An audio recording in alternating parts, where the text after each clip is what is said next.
everybody, I'm Ron Cantor and you're watching Out of Zion on God TV. Behind me is the Church of All Nations, just across from the Garden of Gethsemane.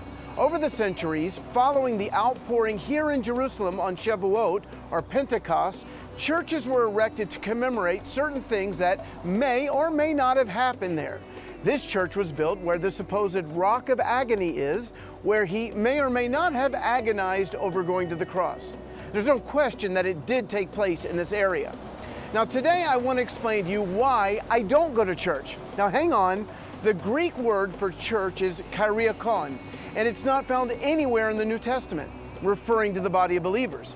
The Greek word that is used is ekklesia. Ekklesia, which means called out ones, was a common word in Greek culture, and we can see its meaning in Acts 19, where it's used not referring to the body of believers. In verses 32, 39, and 41, the word is used referring to a city council that was actually quite hostile to believers. So in a secular sense, it means those who are called out for a meeting, a gathering. In the biblical sense, it means those Jews and Gentiles called out from the world to the Messiah. Ekklesia is the equivalent of the Hebrew word kahal. In fact, they even sound alike. From kahal, we get the word kehilah, community. In the Hebrew New Testament, when Yeshua tells Simon Peter that he will build his church, it says, "Ve'ani omer lecha ki ata kefa va'al hatzad zeh evnei et kehilati." He says, I will build my congregation, kehilah, from ekklesia in the Greek. In Israel today, a Messianic congregation is called a kehilah, not a knessia, or church. In Psalm 22, verse 22, it says, I will declare your name to my people in the assembly, or kahal, I will praise you.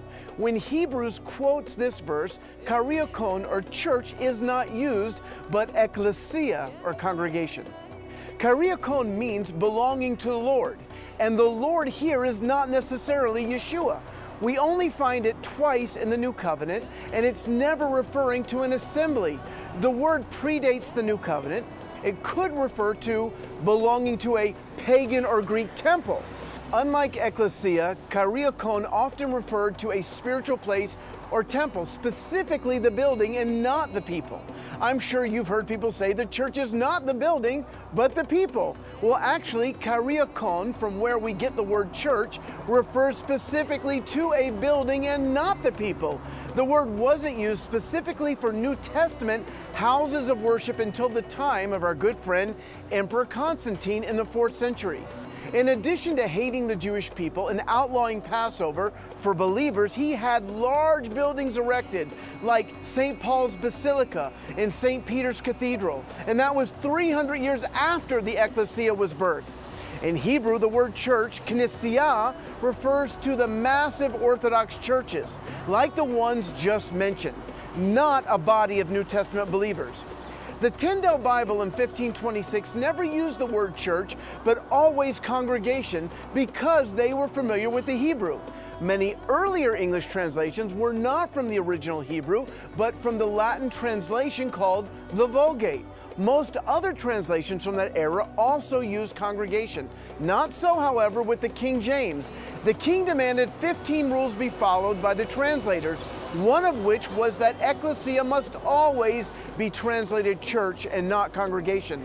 Ron, why do you even care about this stuff? Haggling over words. I hear you. I abhor religious spirits that get caught up in meaningless battles over words and minor doctrines.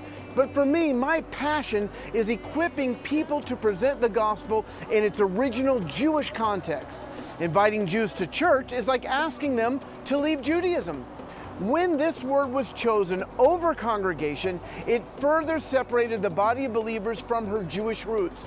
However, the very first disciples met not only in homes, but in the temple courts. And you can't get any more Jewish than meeting at the temple, the center of Jewish life in the 1st century.